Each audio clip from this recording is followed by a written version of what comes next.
Evolution of medieval armor. The armor of the Middle Ages represents a window into the medieval mind.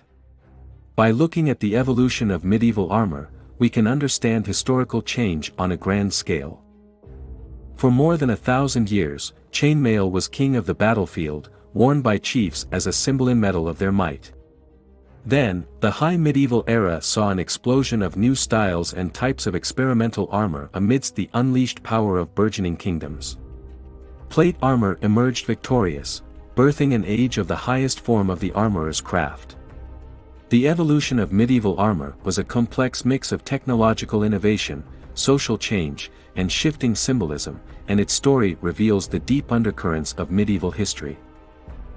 Chainmail emerged in Iron Age Central Europe in the 1st millennium BCE, the invention of cunning Celtic metalsmiths. Early chainmail was likely made from bronze, and later iron, and when the Republican Romans encountered chainmail-wearing Celts in the 3rd century BCE, like every good empire, they shamelessly stole the idea. The Roman, or really, Celtic, pattern of chainmail became widespread across Europe. It consisted of alternating rows of round wire rings and stamped flat rings to save on labor. It was used mainly as armor for auxiliary troops, non-Roman levies, called foederati, as well as for cavalry. Unlike Roman plate armor, which required the large-scale division of labor in slave-manned imperial workshops, chainmail could be made on a relatively small scale by an armorer and a handful of apprentices. As the Roman Empire grew to its most overstretched extent, Roman military governors began employing barbarian foederati more and more as primary troops to police border regions, and thus chainmail more or less wholly eclipsed plate armor in the late Roman Empire.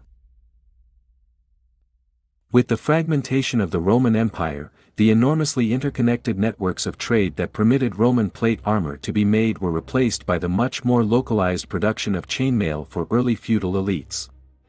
However, the Roman style, characterized by alternating round and flat rings, remained dominant. Surviving early post-Roman chainmail was likely made outside of Roman influence, but it still bore clear Roman stylistic influences. In these fragmented post-Roman polities, metal armor represented an enormous investment of time, effort, and material wealth in societies that revolved around the payment of food rent. Since every miner, metalworker, smith, and apprentice represented another pair of hands who could not be put to work in the fields, a suit of fine mail was an enormous statement, "Look ye upon my wealth and despair." Only the wealthiest lords would have been able to equip their retainers with suits of mail. The court documents of Charlemagne, r. 800 to 828 CE, illustrate this wonderfully. The first Holy Roman Emperor's proclamations placed a ban on the sale of fine brunia, chainmail armor, to foreigners, and the roles of inheritance show that chainmail was frequently passed down from one generation to the next.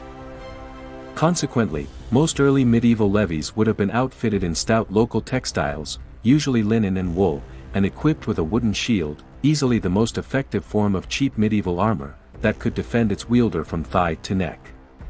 But even ordinary levies would have been equipped with helmets, which, for most of the early medieval period across most of Europe, followed the Spangenhelm pattern, an iron-banded skullcap, with or without a simple nasal defense projecting from the brim.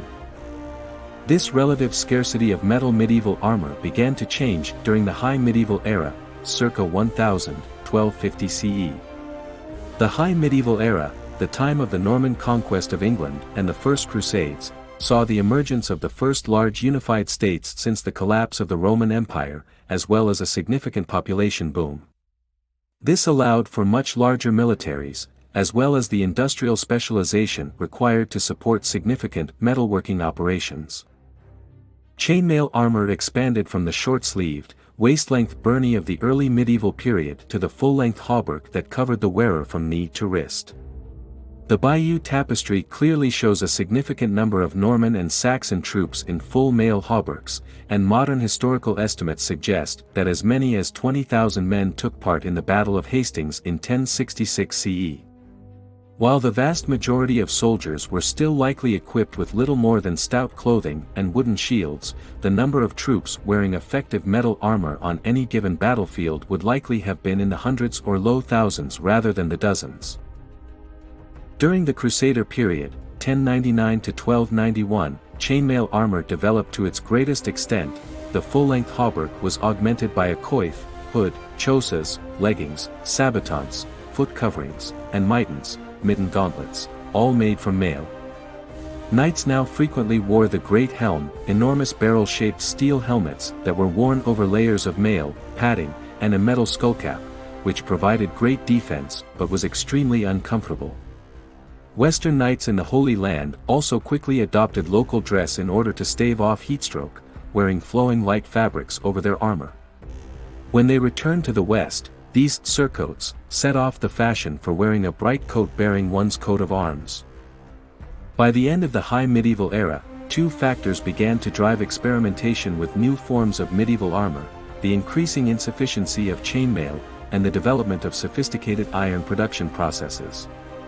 The High Medieval era birthed some of the most powerful weaponry seen on the battlefield to date.